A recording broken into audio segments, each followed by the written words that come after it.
Hello and welcome to Portfolio Matters after a very busy week in the markets and not necessarily in a good way. But before we get into it, Richard will read the disclaimer. Everything discussed during the Portfolio Matters podcast is for informational purposes only and should not be considered as investment advice. Listeners should be aware that we will be discussing securities that we own or have a financial interest in. Please do your own research or consult a professional investment advisor before making any decisions regarding topics mentioned on the show. A full disclaimer can be found at the end. And before you get started, Keith, I should apologise to everyone for looking so yellow this week. I don't know why that is the case. As far as I'm aware, I don't have liver disease. Keith. We believe you, Richard. Okay, very busy week this week. So it was a bad week for equity markets and for crypto, in fact, and for commodity markets as well. We will go through all the usual checklists and nothing looks good this week. But although we are having a bit of a bounce today on Friday morning. In the US, CPI came in above expectations again, and that was partly responsible for further losses on Wall Street as the market reacted to high inflation and the expectation that the Fed will have to keep raising rates. And Russia has reduced gas flows to Europe via the Yamal pipeline, causing a rise in European gas prices. Although, as we'll see, they haven't risen that much, actually. So this is the CNN Fear and Greed Index as of this morning, and we are at extreme fear. We have had a prolonged period now of several weeks where the markets have just been falling almost relentlessly.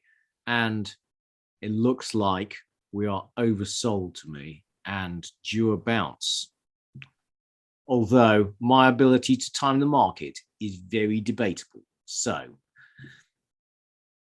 this was from the FT this week, and was showing that the number of UK households having to cut back on meals, they're now saying that 1 in 7 UK households are food insecure. There are only 9 meals between mankind and anarchy. And I fear that as the UK economy slows further and energy bills rise, further cutting UK households' disposable income, that this will get worse. And I wonder how the government can react to alleviate poverty. Richard? Well, yeah, Keith, I think that the recent tax rises, particularly the rise in employees' national insurance, were a disaster. And I also think they were an indicator of a huge gulf of understanding by the Chancellor of what life is really like. So the business I work for obviously run a monthly payroll, and had a query from one of the employees at the end of April saying why had his pay dropped. And this is not a well-paid employee, moderately paid employee. At a time of high inflation, where his cost of living is going up every month, and his take-home pay dropped because of the national insurance contributions. And I think it was immoral. And I think that there will be a budget, an emergency budget in the summer.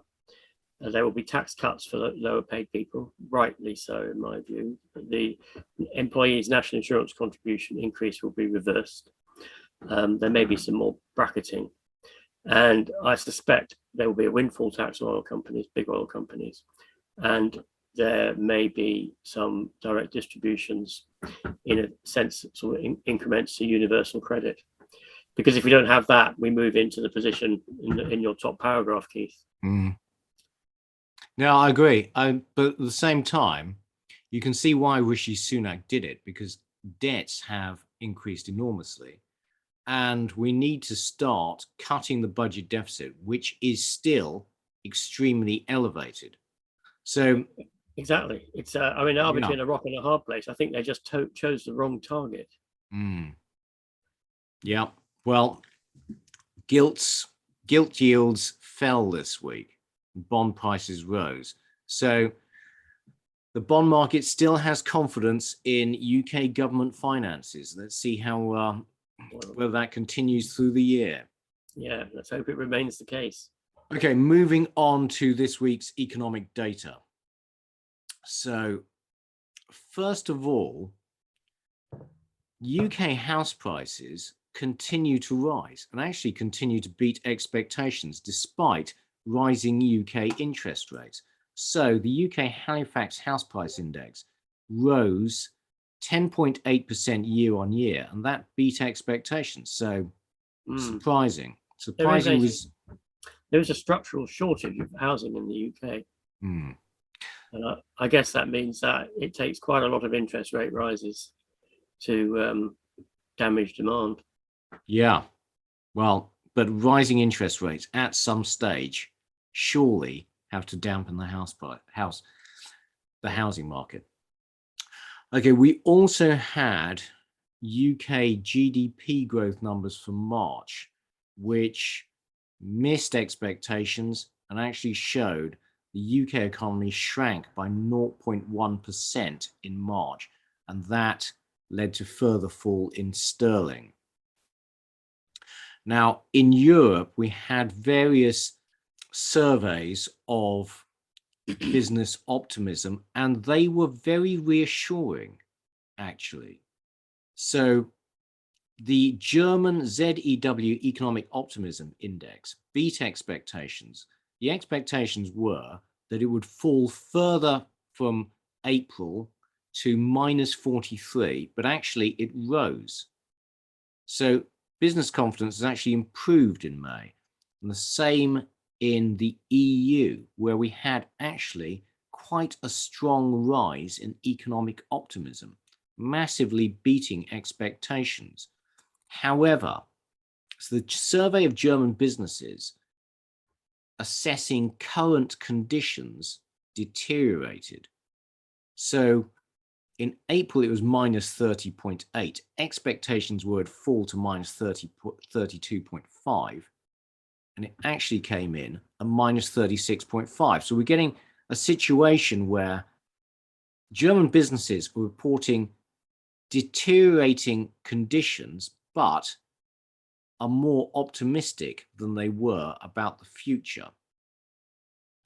And finally, the big economic news of this week was the US non-farm payrolls, and they were reassuring. So non-farm payrolls came in at exactly the same level in April as they were in March, beating expectations. The unemployment rate remained at 3.6%.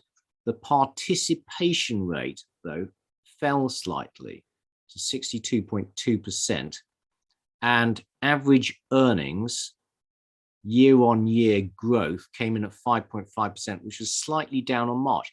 So on the one hand, you're seeing strong payroll growth continuing, which means that the Fed will remain under pressure to keep raising rates, but earnings growth appears to be slowing. We also had CPI numbers in the US, and that was not reassuring. The April number was expected to fall to 8.2% from 8.5% in March. Instead, it came in at 8.3%. So it fell, but is not as much as expected. And so inflation is persistent, and it's likely the Fed will therefore have to keep raising rates in line with their stated intentions in order to get inflation back down from this current very elevated levels towards their 2% target. And we had one piece of quarterly data, which was quite reassuring, actually. So we had UK GDP growth quarter on quarter annualized for Q1, and that came in at 8.7%, slightly missing expectations, but actually pretty good. Richard, some charts. So the UK house price index, I mean, basically it is on fairly powerful upward trend for the last 20 years, with a little dip in 2008. I said there is a structural shortage, and I don't know if interest rates will get high enough to severely dent this chart, personally. Well, I really think that the cost of living crisis will surely dent this chart. I mean, I've been amazed how resilient it is. Mm.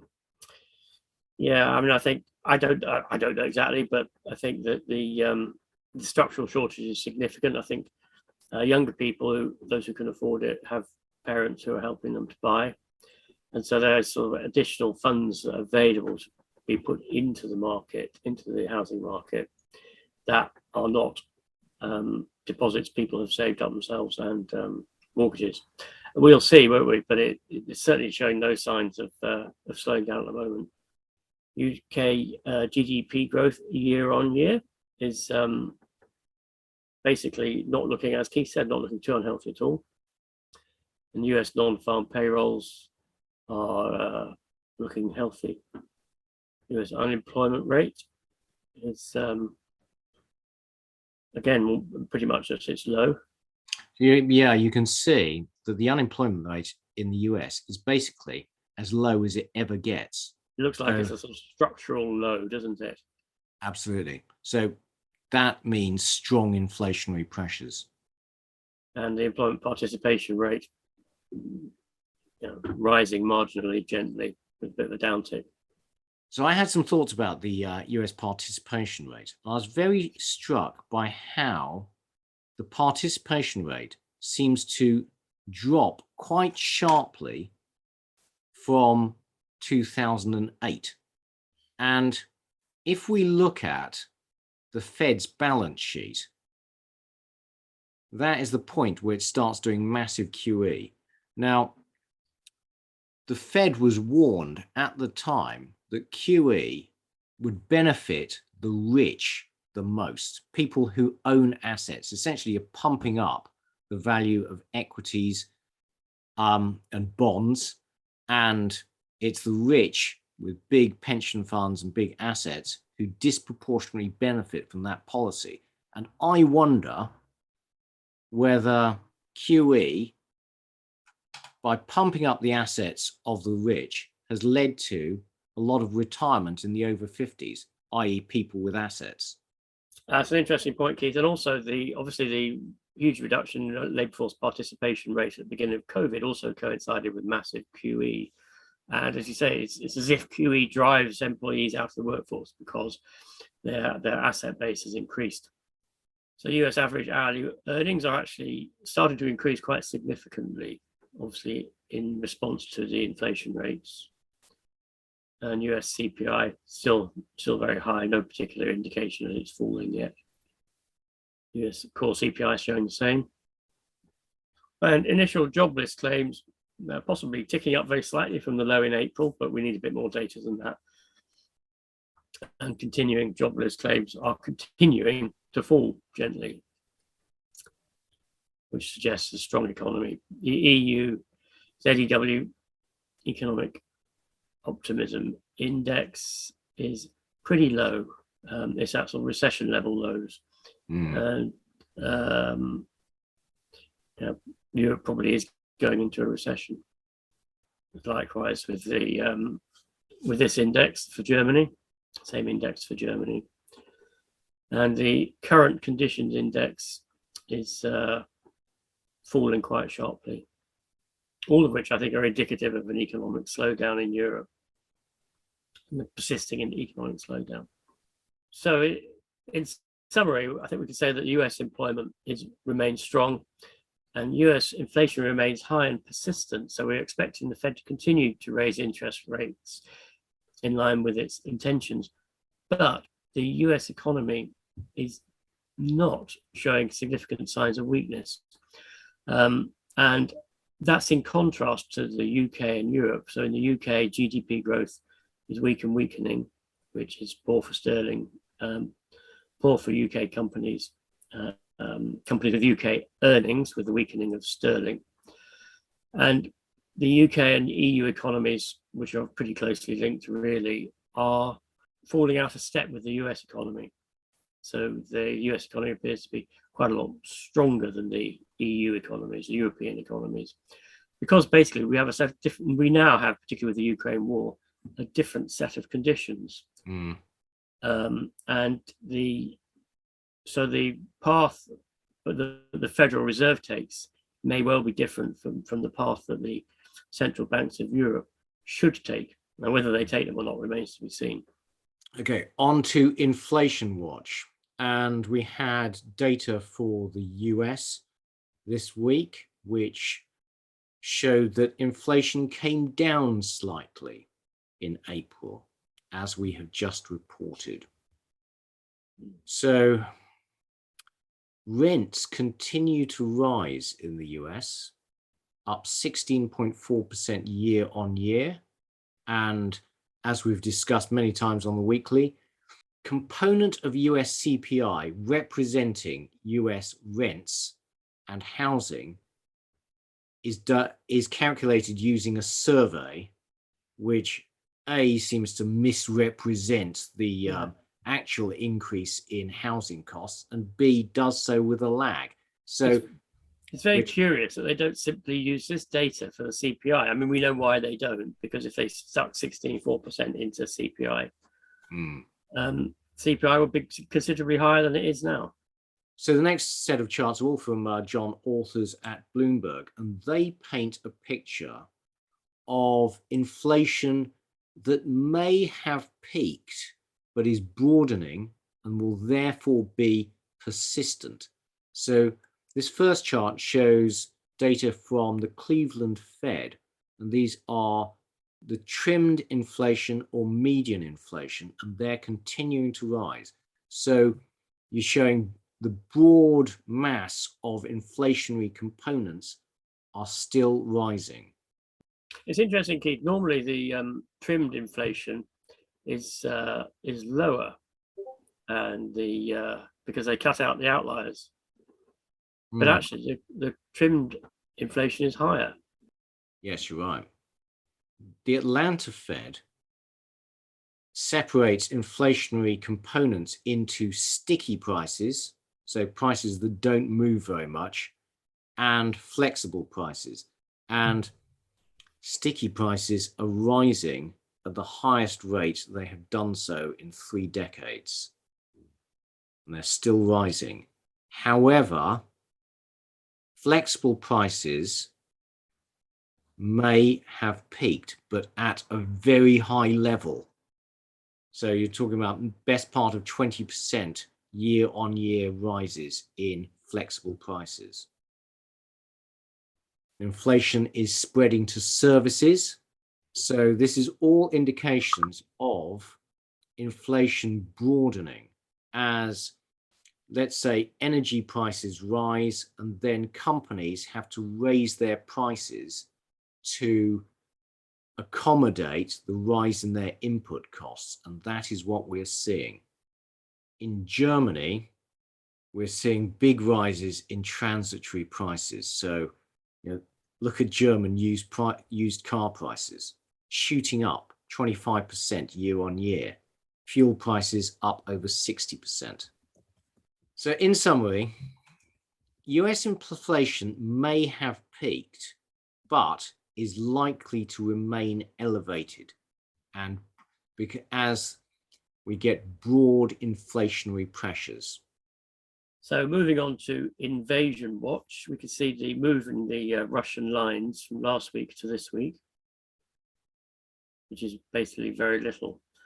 And what we have heard is that Ukraine appears to be retaking some territory near Kharkiv, and Russia may have made some small gains in the east. What I've noticed over the last couple of weeks with the new Russian tactics is that the Russian tactics don't appear to be significantly new at all.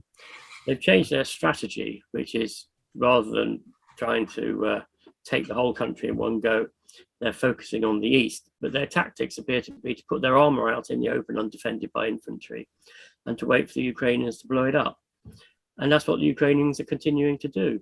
And I know they've also managed to push some of the Russian artillery back, so that it's now out of range of the metropolitan targets that they like to destroy as part of their Terra campaign. And also, Russian artillery is becoming increasingly vulnerable to attack by Ukrainian artillery as a result of drone identification and targeting. So I think the Russians are slowly being ground to pieces, actually. And I'm not sure how long they can continue to even hold the territory that they do hold. What do you think, Keith? Well, actually, I agree with you, Richard. I mean, there's a Twitter feed where they assess equipment losses from both sides, and they, in order to go on the list, the losses have to be verified by photo. Right. And the amount of equipment the Russians have lost is really astonishing. And you think, how long can they continue with this attrition rate? What I find extraordinary is that Russian armored columns are still being attacked. They're moving around undefended, and they're being attacked. And it's like, well, they're basically pouring their material into a meat grinder, and they're going to run out. I think the fundamental problem for Russia is they have a lack of trained infantry, and therefore they're leading with their armor, and the armor is just getting ground down. So I mean, also it's really tough, and the continuing sanctions and commodity market disruption are going to cause economic chaos, particularly in Europe, for a long time. We have had a very volatile couple of weeks in markets. And so just quickly, a reminder that if you have big losses, they take a long time to recover from, because simply the maths. If you lose 50% of your portfolio, then you have to double the remainder to get back where you were. And so as we go into a bear market, a reminder just to take some money off the table. Don't hold too much risk. The number one priority for a private investor is don't lose money. There will be opportunities in the future to make money. You don't have to try hard all the time. Sometimes it's wise just to take some money off the table. And if we look at this table here, value book B represents somebody who takes a lot of risk and then has one big drawdown. At the end, after 7 years, their portfolio is worth 121, although they had some great years of 10 and 20%. Value book B steadily returns 5%. The end of 7 years, book A is worth 141, book B is worth 121, so less, simply because of this big drawdown. You can avoid big drawdowns. It makes a big difference to the long-term value of your portfolio. Very, very sound advice, Keith. And the previous slide, where if you lose 50% of the value, you have to gain 100%, is salutary, isn't it? Yeah. So in some way, in recent weeks, we've been talking about how poor liquidity is and how liquidity disappears during market drawdowns. So beware that volatility is likely to remain elevated. Cut your risk, take your losses quickly, and there are times where there are lots of opportunities to make money around, and I question whether this is one of them. So, not investment advice, my opinion. I'm taking some money off the table. So we're going to talk a little bit now about cryptocurrencies. We're going to begin with Terra Luna, which last week was worth $80 per coin, and now it is worth effectively nothing. And yesterday it fell 94% from its 1.3 sense. So it's the classic example of something crashing to nothing very quickly. Yeah, I mean, it's totally lost all of its value. And Terra, which is a stable coin, so supposedly should be matched to the US dollar. And it was trading at 12 cents this morning, and it was at 40 cents yesterday, which suggests what is indicative of complete loss of confidence by those who own the coins that they had any value whatsoever. And so we've had UST and Luna. Is Tether the next to go? Question. And yesterday it had a bit of a wobble. It was down 5%, and then it regained its value back up to almost back up to par. But remember, it is a stable coin, and therefore it shouldn't exhibit this because it should be 100% backed by US Treasuries. And Keith's prescient piece, well, we don't know whether it's prescient yet, but he was certainly prescient in terms of the following week. He is now the technical analysis guru of portfolio analysis. So these things are extraordinarily volatile. So Bitcoin has bounced hard over the last 24 hours, having taken a real pummeling. Hard times in crypto fantasy land. So Keith wrote the word fantasy land in there, and I think we have to give him credit for certainly being right for a chunk of this stuff. The clearly it's been very hard hit. Although Ethereum and Bitcoin, which are the two biggest ones, whilst they are down, I think around about 50%, aren't they, Keith, from their more recent highs? They're only down 50% so far, as opposed to these some of these which have been wiped out. So the conclusions, I should find the conclusions quite difficult. And so crypto is built on confidence, and well, certainly many cryptos are built on confidence. So if confidence disappears, then their value also disappears very quickly. We can see that, but we know that's true. And algorithmic stablecoins don't work. Yeah, I mean, and Tether has never revealed its assets. I remember, Keith, many months ago, you did a section on Tether in one of our weekly updates. And basically, does Tether really have anything of any value behind it? Is it backed to any significant extent? And I don't think those questions have ever been answered. And is Tether a big confidence trip? So I'm going to put a but in here. And I will preface my but by saying at the beginning of this week, I lightened up on my crypto positions, as you'll see when I do my update. I didn't exit them completely, and basically my position is Bitcoin and Ether. The history of Bitcoin is that it has 90% drawdowns, and then it goes back up, and there's to a significant multiple greater than the point at which before it started the drawdown. So my question, and it's a question, is this part of that cycle?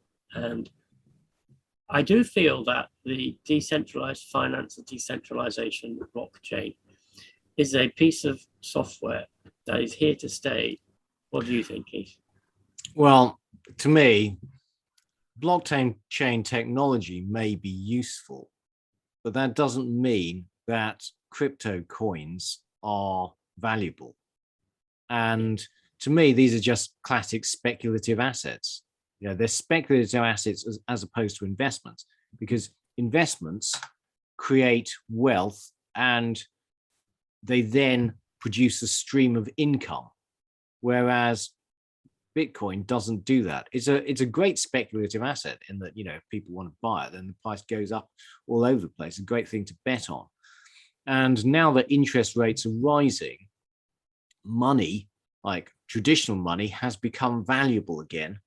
And the incentive to speculate is reduced. And I think that money will start to flow out of crypto, and some of the most speculative of the speculative assets that are crypto will disappear in a puff of smoke, as we have seen with Luna this week. Although I've educated myself about Luna, and it seems that these algorithmic stable coins in particular basically only rely on confidence to keep them going. And the moment confidence goes, then they can disappear. And with absolutely astonishing speed, within 24 hours, this thing had basically destroyed billions of dollars worth of people's savings. But also it seems that this particular one was run by a South Korean crypto billionaire who was very arrogant, and essentially he had bet the community that the Luna coin would still be valuable in a year's time, giving everyone an incentive to speculate against him. And we can see the results. Yeah, I'll have to respect your point of view, Keith. Thank you, Richard. Okay, on to credit spreads. So this is all from Robert Armstrong and the FT, and the spread of junk bonds over treasuries is rising very quickly. But actually, they're only really back to where they were, mid last cycle. They're not particularly elevated on a long-term view. Yeah, and each time, if you just go back to that chart, Keith, each of those spikes, we have Fed intervention. Yeah. Although at what point they start intervening, it might be a while yet. Yeah, we're nowhere near that point. I would agree with you. And as a result, the cost of insuring against default is rising quickly. And the reciprocal of that rise in rates is that the price of corporate bonds has been falling, leading to big falls in corporate bond ETFs. And a reminder that US corporate debt has risen strongly in recent years in the low interest rate environment, and has continued to rise through COVID and after.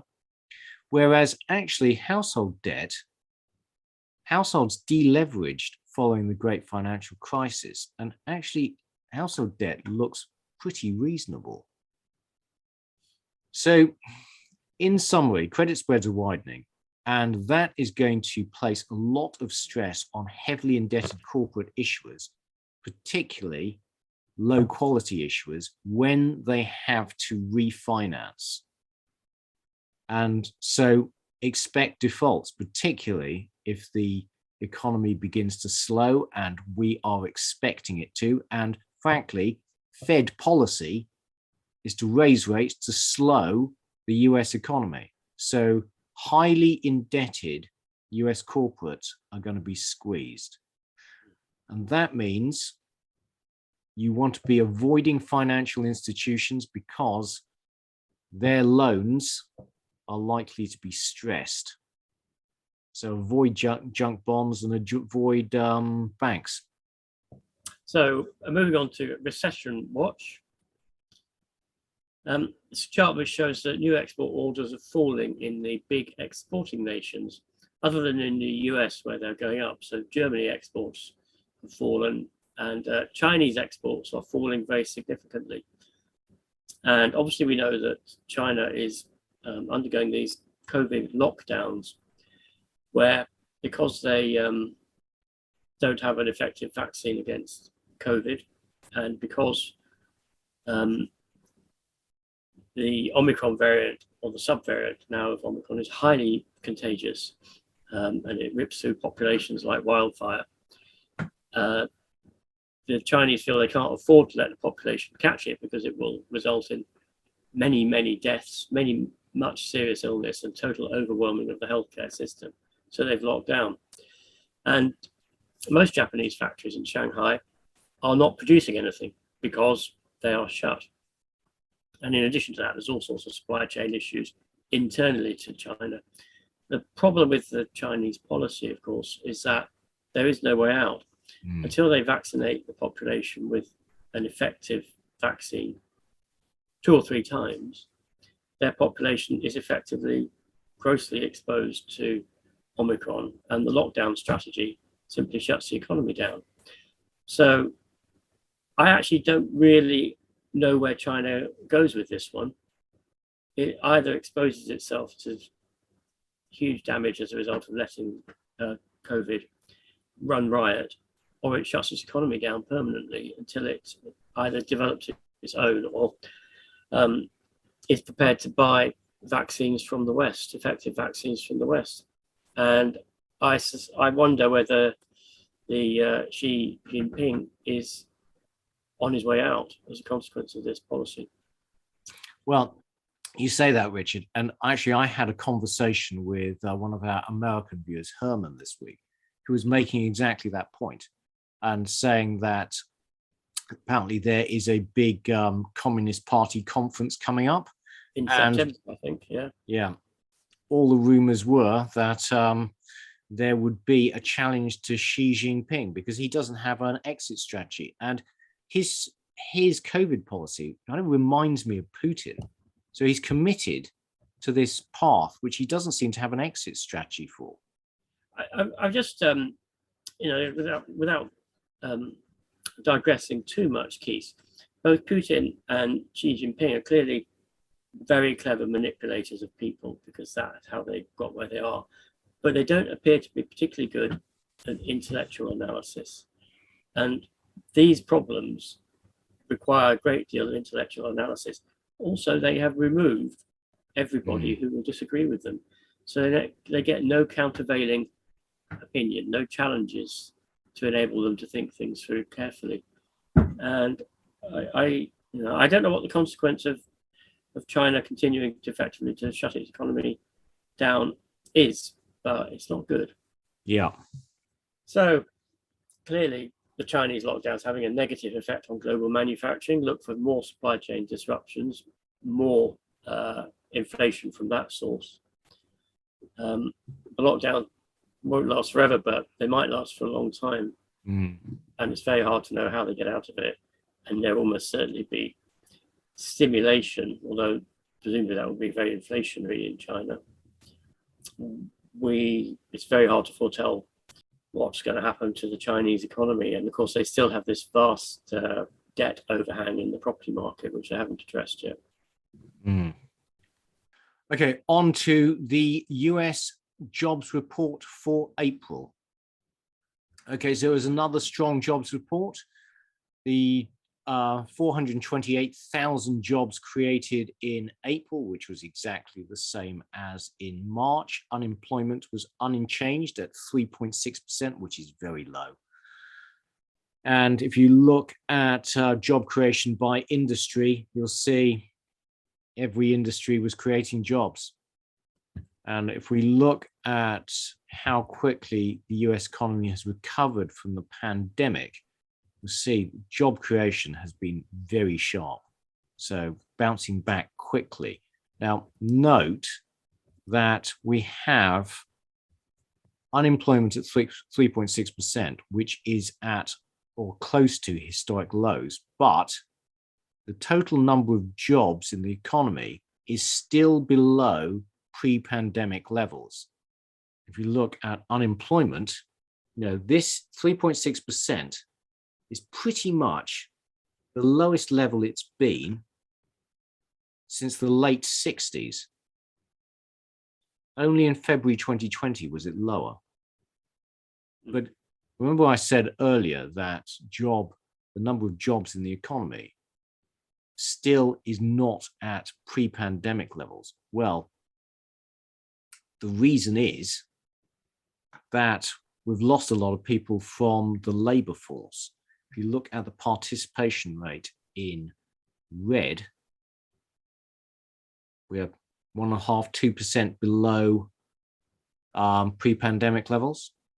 So we have very low unemployment rates, but still less jobs in the economy, hence a very tight labor force. So in summary, another strong jobs report puts more pressure on the Fed to raise rates to cut excess demand. And the reason we have such a tight labor market is the fall in the participation rate. And you do wonder, as equity markets sell off and crypto implodes, whether some of those retirees, having lost money, will be tempted back into the labor force. On to diesel. Now, we have covered oil in depth on this podcast over the course of the last 18 months. And we've shown you this chart, which is real oil prices. And real oil prices are only where they were mid-range for the whole of the period from 2008 to 2015, where the world economy did perfectly well, thank you very much. And so we have basically said that oil prices at their current levels are not really a drag on the world economy. However, what's happened in the last 5 years is that we've lost low oil prices have caused a drop in refining capacity. So this is the US refining capacity. And you've seen there's actually been a drop in refining capacity of 0.7 million barrels a day, even as the US economy continued to expand. And the reason for that is we were getting a lot of refined products from Russia. Now, because of the lack of refining capacity, the US can't produce enough diesel. And so what you're seeing is an enormous increase in the crack spread. So this is the price per barrel of refined products, that's gasoline and diesel, compared to crude oil. And so refiners are making vast amounts of money, but the price at the pump reflects the cost of oil plus the crack spread. You're seeing diesel prices and the price at the pump rising very quickly. This is gasoline crack spread, which is slightly lower than diesel. So the net effect of all that is that we have a structural deficit in gasoline and diesel in particular. So you're seeing falling inventories in gasoline and diesel. So the gasoline is the dashed line, diesel is this dotted line, and it's falling quickly.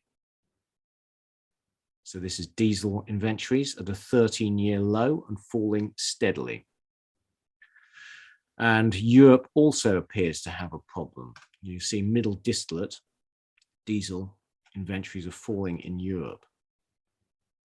So as a result, US diesel prices, which is blue, have outstripped crude oil prices, which are orange, and gasoline done the same. Gasoline is the aquamarine line.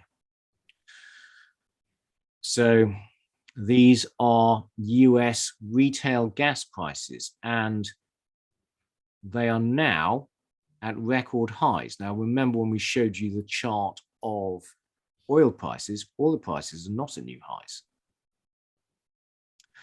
So in summary, the economy doesn't burn crude, it burns diesel and gasoline. And although oil prices are not at record highs, diesel and gasoline are approaching them. That means that diesel and gasoline prices may already be high enough to cause demand destruction. So the implications are that as we move into the summer driving season, as it's called, which is really caused by the agricultural sector, then diesel and gasoline prices may go even higher. And that's bad for the economy and also bad for oil demand. Remember that the solution for high oil prices is high oil prices. High oil prices cause demand destruction, inducing recession, leading to lower oil prices. And actually, oil prices where they are now may already be high enough because of the very high crack spread. So on to other charts, Richard. Thank you, Keith. So US consumer debt is approaching 16 trillion. which makes them vulnerable to interest rate increases. But as we saw, they haven't grown hugely since, or they haven't grown since the great financial crisis. They haven't grown nearly as fast as corporate debt has. But as interest rates go up, obviously, particularly if they're not fixed, the affordability of the repayments declines. Yeah, a lot of the debt, though, is mortgage debt, which has increased a lot. But I mean, there's fixed rate long term, but Yeah. So this is a graph showing how house prices in different countries have risen over the last 40 years. Gosh, look at New Zealand, 480%, UK 336%. So property throughout the world has gone up in price dramatically over the last 40 years. And as we've just seen, at the moment, it's still showing no signs of slowing. So the US trade deficit is ballooning. And as the dollar becomes stronger, the US exports become less affordable. The US is a huge importer, and so the balance of payments deficit increases, and it has increased hugely. It's nearly doubled, actually, since COVID, and that's a lot above the previous peak in around about 2005. I've just added, Richard, that reminder of the GDP formula. So GDP equals consumption minus savings plus investment plus government spending plus exports minus imports. So if you import a lot, then you're substituting foreign production for your own domestic production, and that depresses GDP growth. And so when you see this huge US trade deficit, that's bad for US GDP. And US corporate profits have started to fall of late, and that is bad news for US for the S&P valuations. And small cap companies' margins are falling more quickly than large cap companies, and falling substantially. And again, we've had a mixture of margin expansion and price earnings growth in terms of the price increases on the market. So if price earnings are starting to fall, then that bodes poorly for the prices of share prices companies. And US corporate bonds total returns this year have been pretty dreadful, minus 15%. And that's because the interest rates are going up, so the value of the bonds is dropping. And because of the lack of affordability of housing, many more 25 to 30-year-old Americans are still living with their parents than used to be the case.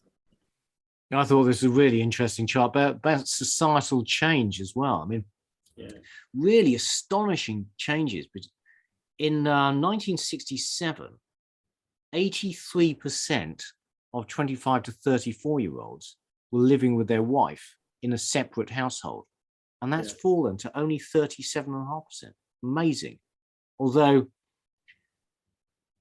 at the same time, almost nobody was living in sin. And now 17% of them are. So, I thought this is just a really interesting chart. Keith, you're showing your age. So, weekly checklist on equity markets. As we know, it's been an extremely volatile week, and particularly a big down week in the US. So, US FTSE all-share down 1.6%, 3.9% for the year to date.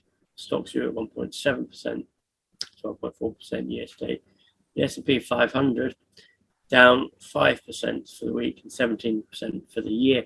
Remember, though, if you look at a chart of the UK index over the last 20 years, it hasn't really gone anywhere. Whereas the S&P 500 and the NASDAQ have gone up extraordinarily high multiples. So they have a lot further to fall. And that's clearly what's happening with the NASDAQ down nearly 8% and down nearly 30% on the year to date.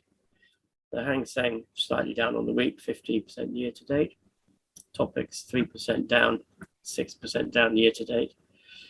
Bitcoin down 16%, and the pound continuing its fall against the dollar, now down 10%, nearly 10% year to date, and reflected in the dollar index going the other way. And obviously the Japanese yen and the euro have all fallen very significantly against the dollar. Yeah, the rise in the dollar index That's really substantial in 4.5 months. And that's going to put a lot of pressure on emerging markets. So the S&P isn't in a technical bear market, which is defined as being down by 20%, but it's certainly been a rapid decline that we've experienced. And of course, there's no reason why it should stop at 20%. It could go on significantly more than that. And if it was fall back down to the pre-COVID level, I think it would be down around about 40% or something like that. And the fall in tech stocks has been spectacular. It's been dramatic. I think the Nasdaq's down, we say 30% nearly year on year to date even. Yeah, the Nasdaq is this aquamarine line here, down almost 30%. Yeah, and market liquidity is very, very low, meaning that bid offer spreads are large. You try and sell, you'll find it difficult. You'll find it very easy to buy, but you will find it difficult to sell. And this is a chart that shows that the market fall has been driven by reduced valuations, as opposed to what, Keith? As opposed to reduced earnings. Earnings haven't really fallen that much yet. And so we find that cheap stocks, as defined by their earnings, price earnings ratios, are massively outperforming expensive ones. And that's one of the reasons we're seeing this big drop in the Nasdaq. Throughout the period 2017 to 2021, the opposite was true. Yeah. So high growth stocks massively outperformed value stocks. So this is the chart that we showed in week 29, which shows what happens to the stock market as inflation increases. And basically the stock market considers inflation of 1 to 2, even 3%, maybe 4% quite benign. But when you get to above 6%, the stock market considers inflation to be very damaging to valuations, very damaging to business prospects. So the earnings of companies at those levels of inflation drop very, very significantly. And that's partly what we're seeing now as well. Well, what this chart shows, Richard, is that the P ratio ascribed to the market falls when you get inflation above 6%. So valuations fall as well as earnings. And so, in the US now you have inflation of 8.3%. Yeah. So as we discussed way back in week 29, if inflation is high, then you expect the P ratio to contract as well. And that's what we're seeing. And valuations have fallen as interest rates rise. And that is entirely what we would expect. And the cyclically adjusted price earnings ratio is now below what it was in 1929, just. I'm glad you managed to put a positive spin on this chart, Richard. And the number of Nasdaq biotech companies traded for less than cash has surged. But of course, the cash isn't really worth very much in these companies because they burn it. Yeah. And they constantly need refunding. So if you buy it today, you might be buying a company that has a lot of cash, but you'll know that in 2 years' time, it'll have no cash and we'll need to issue more equity. That's the problem. Yes, good point. And this shows that Berkshire Hathaway is now beating ARK from January 2020. So we'll await the renaissance of ARK. Might be waiting a long time. I mean, the speed with which ARK has fallen is really shocking. What's particularly surprising, though, is that private investors continue to believe and have put a lot of new assets into ARK, even as the shares have fallen and are continuing to do so. And you just wonder when the capitulation moment will come, when finally private investors decide that this is a mug's game. That will be the time to buy it, Keith. Well, to wait a bit to then buy it, yeah. Oh, here we are, the path of the equity bubble. So the question is, where are we? I don't know. I'll tell you what my view is, and you can tell me what yours is. I suspect that we are somewhere on the downslope between fear and capitulation, Keith. I agree.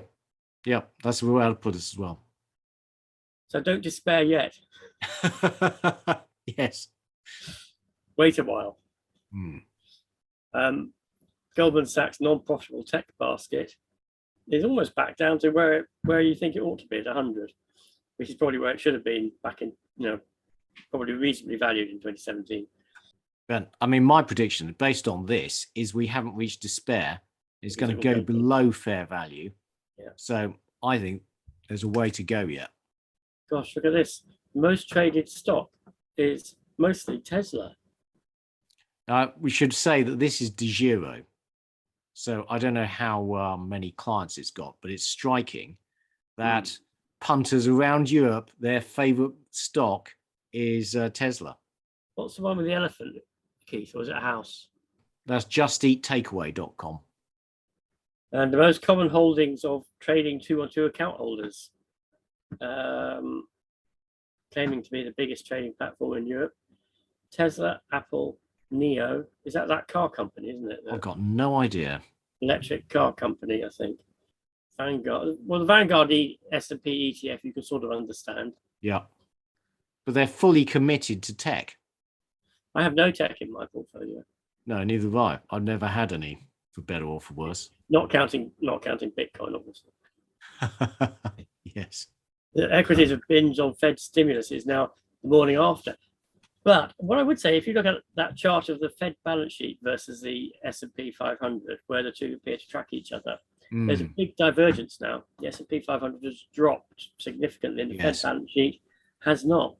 So one wonders how that gap is going to be filled, whether what will happen. But there is clear divergence.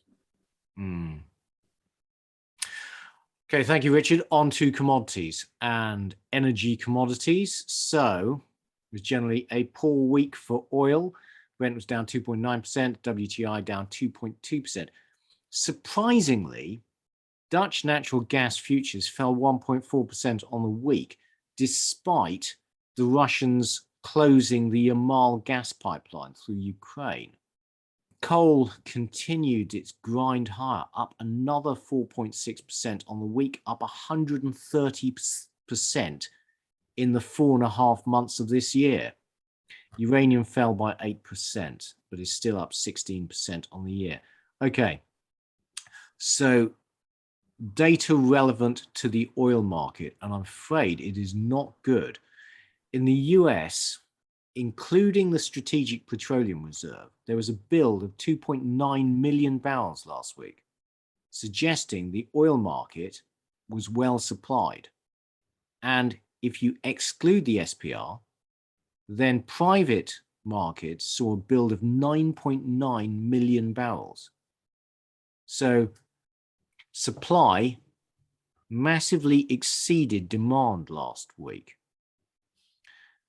But US oil production actually fell by 100,000 barrels a day. So we're not seeing any increase in US production in response to very high oil prices as yet. And the Baker Hughes rig count rose by 5.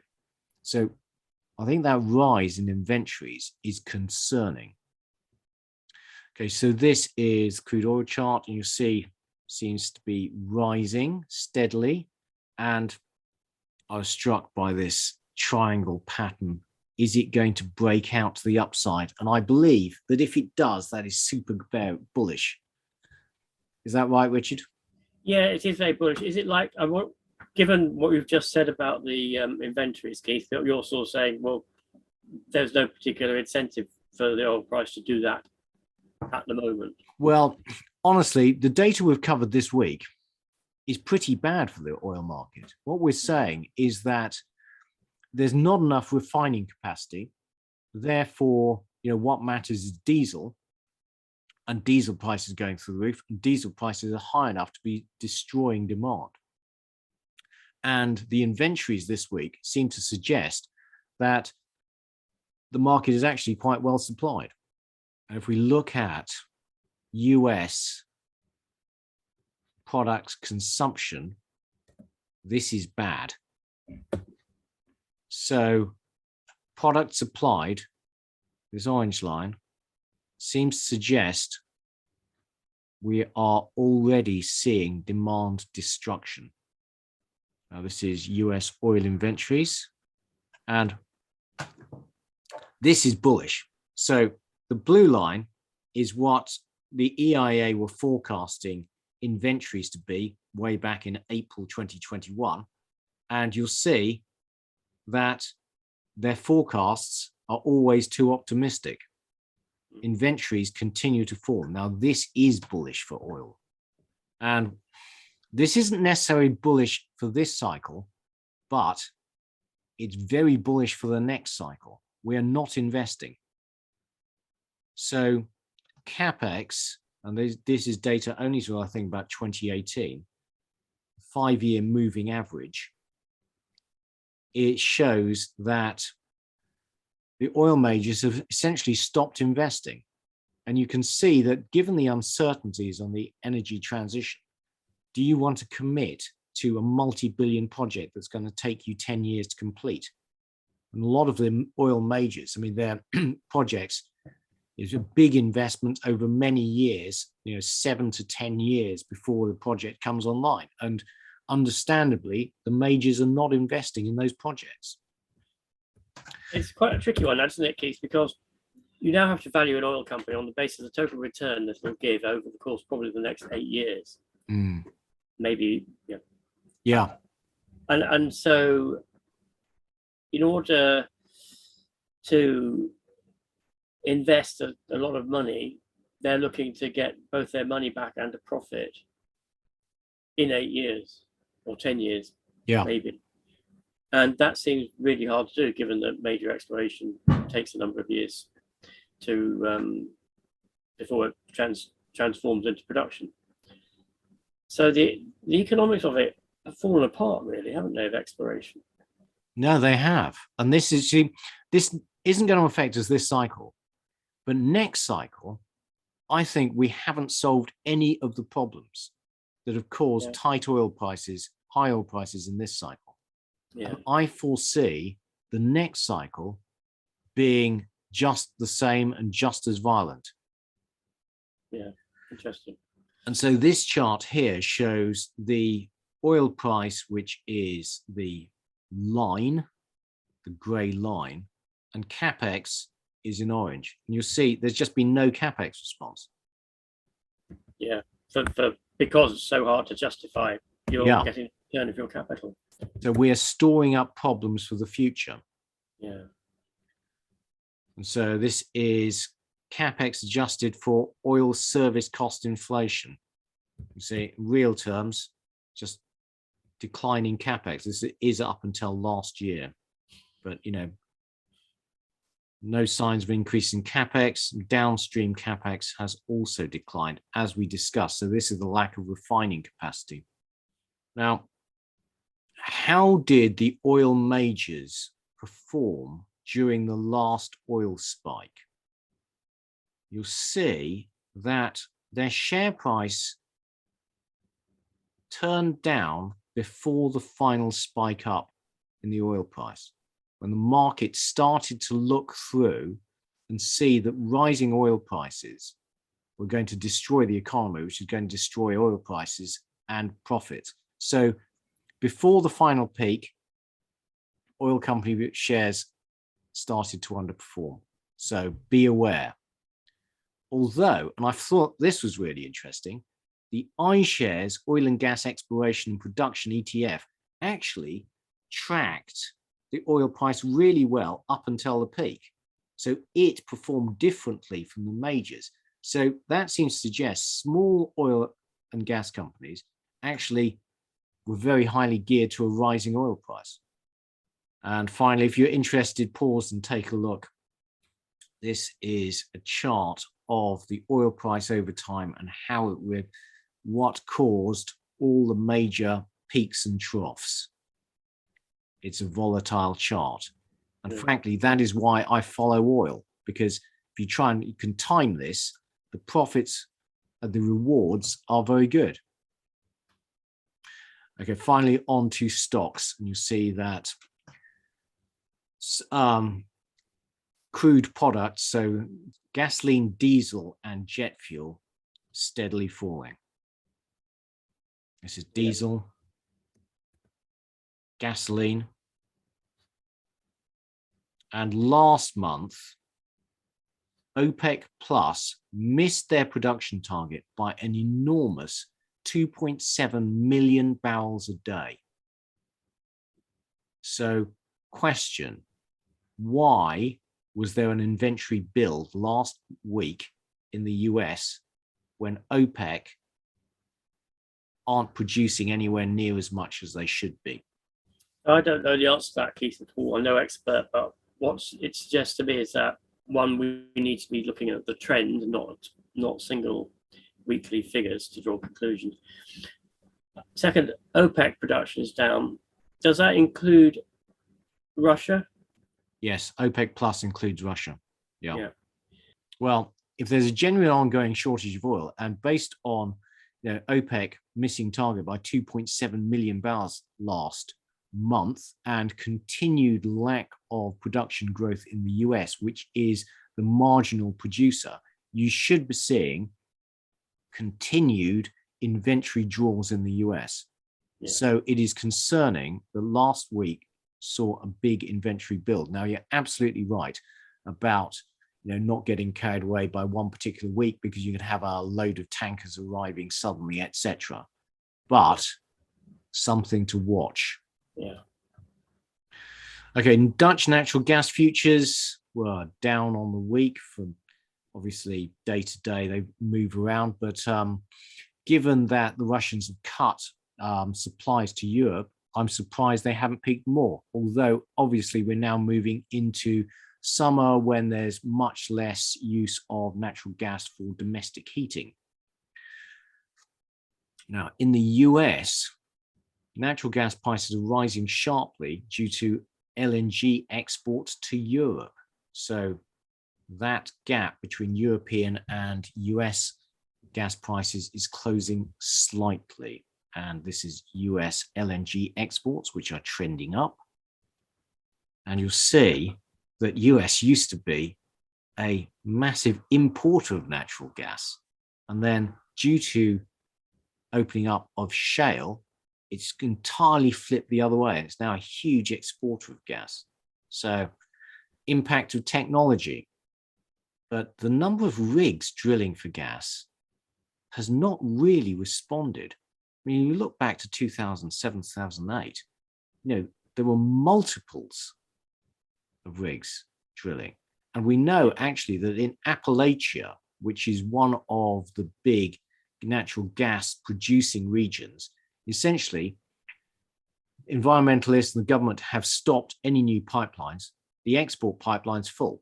So, you can't produce any more gas because you can't export it. Finally, coal, frightening chart, just continuing to trend up. Huge increases on last year and this year.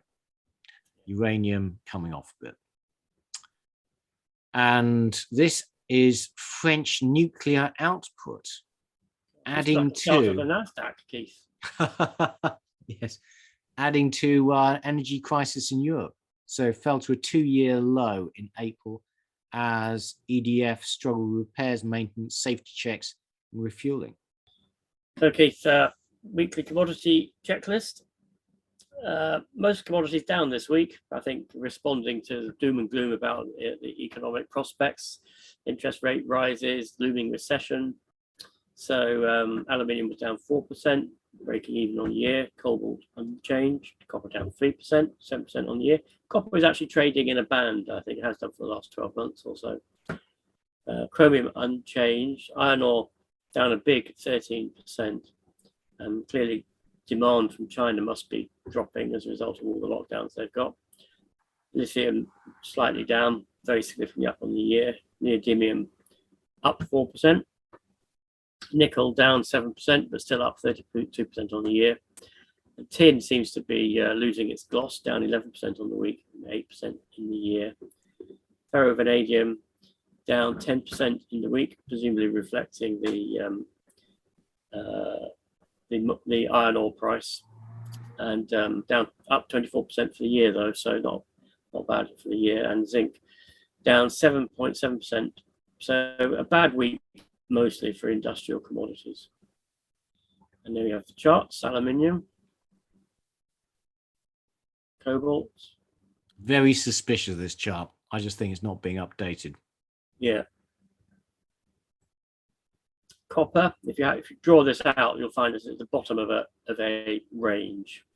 Yeah, Dr. Copper is predicting that the world economy ain't doing so good. Although we need vast quantities of copper for electrification. So yes. Chromium. And we know we had a speculative bubble in commodities, in metal and industrial metals. And that is definitely coming out. Iron ore. Lithium. Neodymium. Nickel. Sort of back on track with its trend line pre-March. Yeah. Tin has lost a lot of its meteoric climb. And this is a long-term chart of tin, which shows that it had a massive spike and it is pulled back a bit from that. Potentially quite a lot further to fall. Yes. And ferrovanadium. And finally, zinc, which has basically given all of its 2022 rise back. And on to precious metals. Not a good week for precious metals. Gold down nearly 3%, unchanged on the year. Silver down 6.5%, so 10% down on the year. Platinum up 1%, flat on the year. Rhodium down 9%, so up 9% on the year. And palladium down 7% and up a small 4% on the year. And there's the price of gold. It's basically retraced all of that big climb that it had in March. Yeah, it's been a huge disappointment, gold, given the volatility in the equity markets. You'd hope that gold was a safe haven, but it's proved to be a risk asset. So I still own all my precious metal holdings, and I think that clearly the tightening by the Fed is poor for gold, but the view is that the Fed is going to carry on tightening, and I don't think they can. I don't think they can because the US is so dependent on the stock market valuations. Now at the moment, the top has been taken off, but it hasn't lost the last 3 years of gains, for example. And I don't think the Fed will ever be able to let that happen. So I think they will reduce their tightening quite quickly. And then if the US does go into recession, they will probably start QE again. And I suspect that the simplistic view of rates will tighten, inflation will fall, everything will carry on.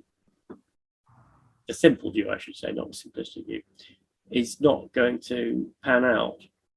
And in that case, gold is still a very good investment, which is why I'm holding it. I agree with you. I don't think the US will get anywhere near 3% interest rates, which is what the market currently seems to think will happen.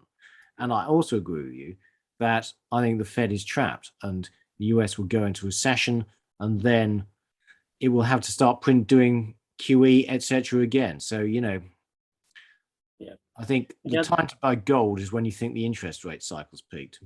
And the other thing about gold that we touched on last week is that if you look at it in other currencies that aren't the US dollar, it has actually performed much better. Yeah, agreed. Silver just got knocked for 6. Platinum, rhodium, and palladium.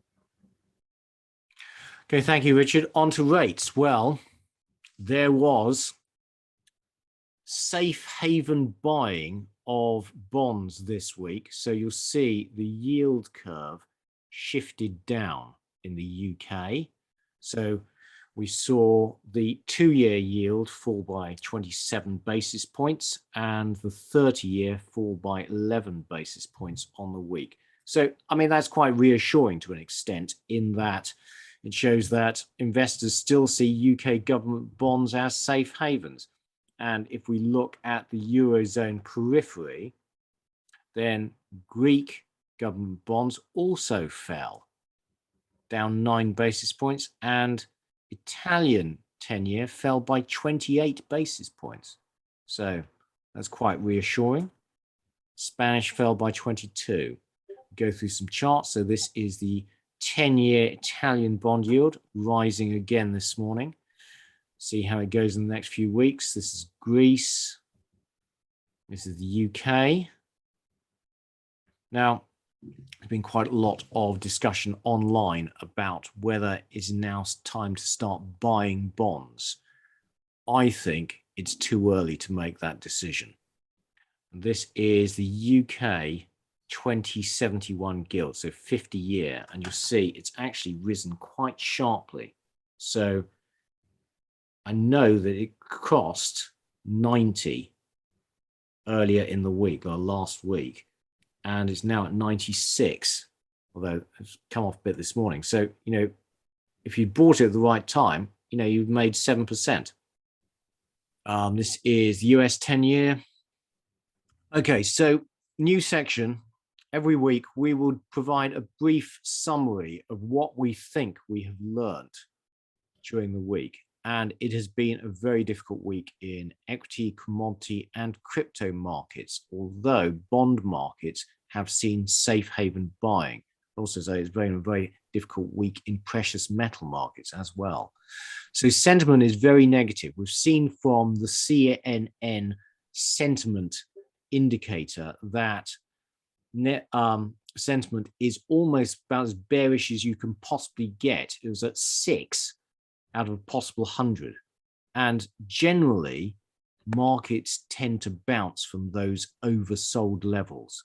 So markets tend not to go down a straight line. And I think we're probably overdue a bounce. And we're seeing a bit of a bounce today on Friday morning. And remember, the biggest daily gains you get in the stock market tend to be during a bear market. Essentially, all those short sellers rush to cover their shorts as the market bounces, and you get very sharp spikes. And I think we're probably due one of those. But the fundamentals don't look good. And medium term, the next few weeks, I expect the bear market to resume. Richard. Yeah, I think that's a very fair analysis, Keith. I would just add one thing, which is the modus operandi of the central banks these days is to talk. Powell has said he wants to be, he's the next Volcker. As a new Volcker, took interest rates up to plus 15%, crashed the economy in the process, got rid of inflation. So there's a lot of tough talk going on. I do not believe that the US government stroke Fed, read into that, however it works behind the scenes, will allow the stock market to crash. I simply think it's too dangerous for them to do that. But they wish to talk it down, and I suspect they wanted to go down further than it's already gone. But at some point, enough will be enough. They'll have taken the froth out of it. And I think that the danger to all of us is the last bullet point, fundamentals look poor. Agreed. The Fed will intervene again at some point. We don't know when. Yeah. So I agree with everything you said, Richard. I think the idea that Jerome Powell views himself as Paul Volcker is laughable. It's nonsense, isn't it? Yeah, Paul Volcker would not have printed loads of money in QE. And finally, the seasonality chart, which is not having a good run. Isn't this chart upside down? Yeah, exactly. Right, Richard, what have you been up to? Thanks, Keith. So I had a not particularly good week.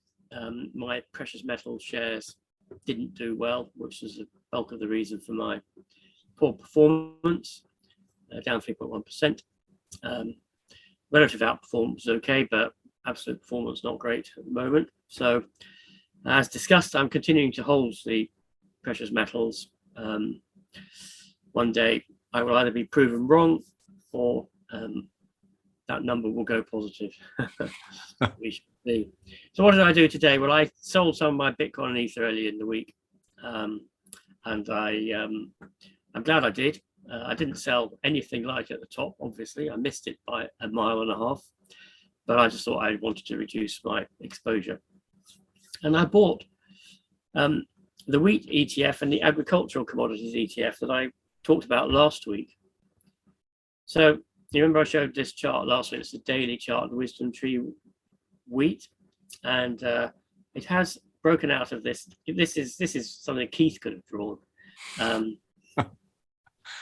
the guru of technical analysis, as he shall now be known. And but it's broken out of this wedge pattern. I've read a lot of stories about problems of the world's grain harvest this year. Ukraine, Russia, China, the US has problems. France has drought, which has problems. So I think that the position for agricultural commodities is bullish. And then this is the Wisdom Tree agricultural commodities chart, which is basically following this trend. It came down and hit the trend line and it's bounced back up. It's nearly at an all-time high. So I didn't put very much money into them, but I just thought it would be an interesting investment. I don't propose to hold them for particularly long. I'm thinking a few months. So, and then this is the Invesco Bloomberg Commodities ETF, which I also showed last week. And you can see that since last week, this is what happened. And this clearly, it's not the agricultural commodities have done this. It's the energy, possibly precious metals and industrial metals, definitely, that have resulted in this this drop below the trend line. So also the industrial commodities and agricultural commodities are very different kettles of fish. Other than that, I have sat on my hands and resisted the temptation to do anything else. So it's been hard, actually. I found it a difficult week because when you have so much going on, and the drop in precious metals was unexpected. I didn't expect it, and therefore the drop in the precious metal share prices, I didn't expect either. So, Keith, how was your week? Thank you, Richard. Well, I also had a very poor week, and frankly, I found it very stressful this week. I was down 3.5%, and bear in mind, I started the week with about 20% cash, so could have been worse. All share is down 1.6% on the week, so I underperformed the all share by almost 2%, although I am still having a good year. Okay, so during the week, I continued to execute my strategy of slowly getting out this month. So in particular, I sold on Wednesday during an up day, and I was very surprised by the big sell-off yesterday, and I sold nothing yesterday. But I completely got out of BHP Billiton earlier in the week. Again, it was up. I was decently up at one stage, but I got out for almost nothing, just a slight profit. And then I sold down small chunks of much of the rest of my portfolio. So this is not everything. I sold small bits of pretty much everything, but I made the realization during the week that it was time to start killing my darlings. So I sold some BP and some Shell. So getting rid of everything, and including Glencore, all great investments for me. I also sold some Serica and some Rockhopper, and I've got some charts. There are no buys. I'm not buying at this point. So this is my allocation at the start of the week, and I'm going to start reporting my asset allocation on a regular basis. But this is my asset allocation as of Monday. So I continued to sell during the week, and I now am at over 30% cash. But you'll see I've currently got no bonds, no gold. That will change. So as I think the interest rate cycle starts to peak, I will be looking to buy bonds and buy gold. And this is within my equity allocation currently. And this is, I do normally have a more diverse portfolio, but right now it ain't diverse. It's 70% oil, 7% miners. So obviously 29% cash or 21% cash. Tiny bit of utilities, but pretty much nothing else. Gold producers, I've got gold plat. That's it. Now, I want to talk about rock hopper exploration, which I bought down here and I have been slowly selling out of. And essentially, there's no liquidity. So I had a very small position in this stock and I was trying to get out in $5,000 chunks, couldn't do it. Eventually down to $2,000 chunks. And even then, I put in limit orders, couldn't get out. So finally got out, started selling at 9.6p. Last chunk sold at 8. So as the market sells off, liquidity disappears. So, be warned. Now this is Serica Energy and kicking myself. So one of the big problems I have is connecting ideas with action. Now, Serica is a big UK gas producer, and we know that gas prices peaked earlier in the year. We're now moving into the summer season where gas demand falls.